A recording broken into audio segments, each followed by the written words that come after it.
first with the rock news you need to know. The 6 o'clock Rock Report in association with Hot Press, Radio Nova. Earlier today in studio, we were joined by the fantastic Reid. Terry's doing a show tonight in the Button Factory. He's going to be on stage around about 8:30, 9 o'clock, thereabouts.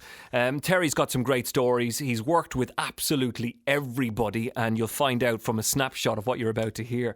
Terry, when was the first time you picked up a guitar and started strumming on it? Oh, I don't remember. When I was about, what age? It was roughly about when I was 11. Okay, now when 10 you or were 11. 10 or 11 years of age, did you say to yourself, right, this is it, this is my path, I am going to be a massive rock star? At 10 or 11, and then at 50, no, I didn't. I just loved the idea of the whole thing, right, of playing. I think it was, who was it, Tommy Steele or somebody like that, and I don't know, and then I started hearing records. I'd always sung since I was a little tiny kid. So I'd always parents weed you out for everything. Yeah, like, right. All the mums and that, would get me around and get up and sing, and I go, oh God, here we go again. Yeah. But I don't know. I've always been a quick read on a tune, not to call in the face, but I mean, I could pick out a tune immediately. I started playing in local bands and things like we all do. And then suddenly, I don't know, lightning struck or something or other. We were going around, and then the Stones sort of, Mick and Keith, saw us somewhere and said, which is very, very flattering, and said, come on this tour with us. And then things changed a bit. We're going to talk, I guess, and you're probably fed up with being asked about Led Zeppelin, but we can't have you here and not ask you, because people will be wondering. Now, what do you want to ask, though? Why didn't you? Why didn't you do it? Oh, no, it's not why didn't I do it. Why didn't Steve Marriott do it? Why didn't Steve Winwood do it? Why Jimmy was... Okay, so Jim he's putting a group together, and he's got everybody on the phone to get a singer. Now, he ain't got a band yet, but he's got, he's trying to put these pieces together, right? Yeah. And we all, see, you got to understand, I'd known him for years with the Yardbirds and that, on the first tour of the Rolling Stones. And that was him and Jeff Beck in the Yardbirds, because that thing just mutated all the time. Yeah. We'd see each other a lot, and he asked me, like he said, he asked Steve Marriott. Steve called me and says, what did he ask you? He asked me. I said, well, you've got about 15 number one records. What are you going to do? So that's what transpired. So everybody we were talking to each other and going, I said, Jim's asking everybody. And Peter Grant, who was his manager in the Yardbirds, right? He's going, it's driving me nuts with this thing. Because what had happened... There was his principles we call it the dartboard theory, right? Is when you get a certain kind of music going on. There was Jimi Hendrix, now Jimmy Werner, and the Cream were broken up. Jeff Beck had broken up. So all the three, and the Who were going, but all the three-piece power bands that were just really getting consolidated at that time. You think about it, Eric and all them, they've all had enough, and they're splitting up.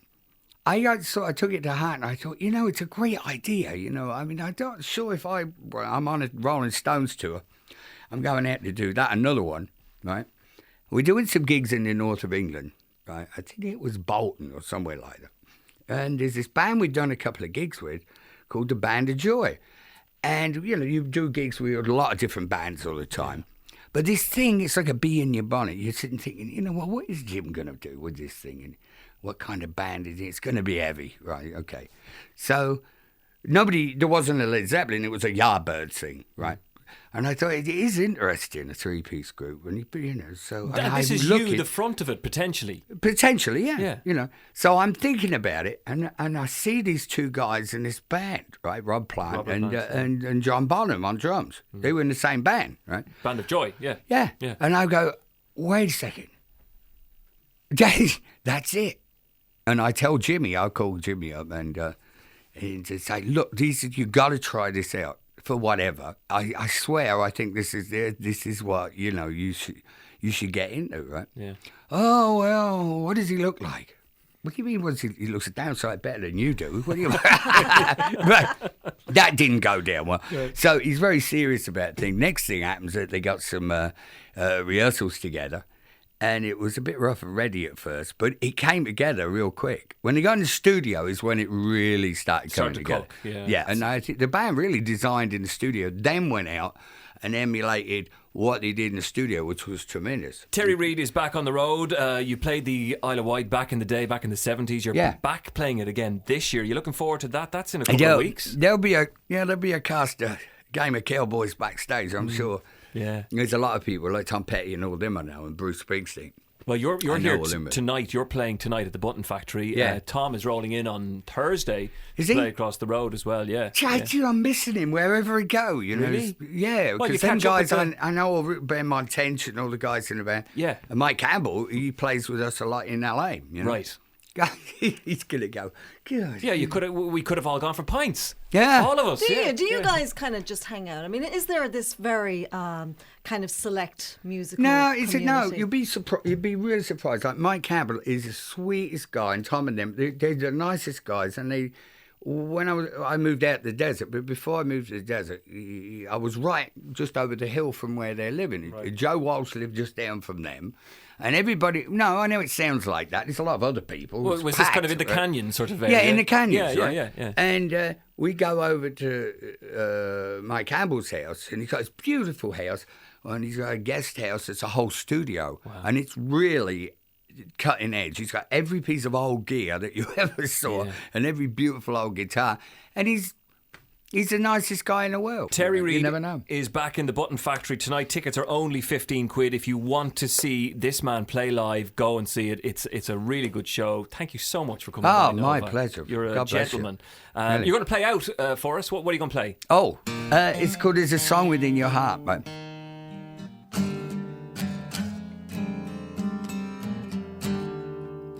Well, there's a song within your heart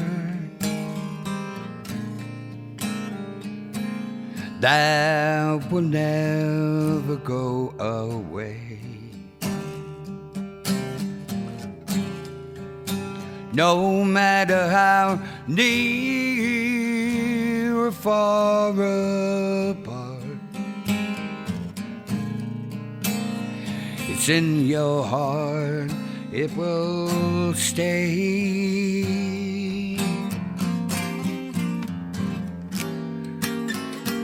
Well, songs may come and they may go in their own special kind of way.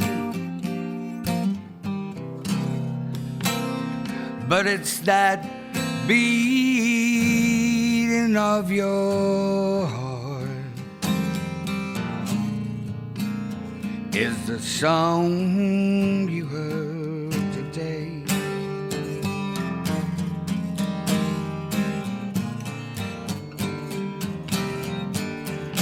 But then it's that time that you build your life upon, and it's the gears that make you stronger as you grow inside your way.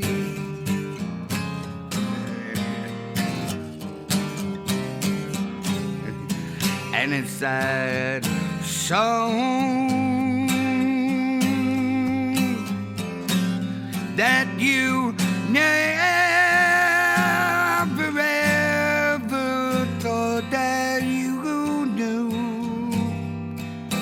will go remind you of a time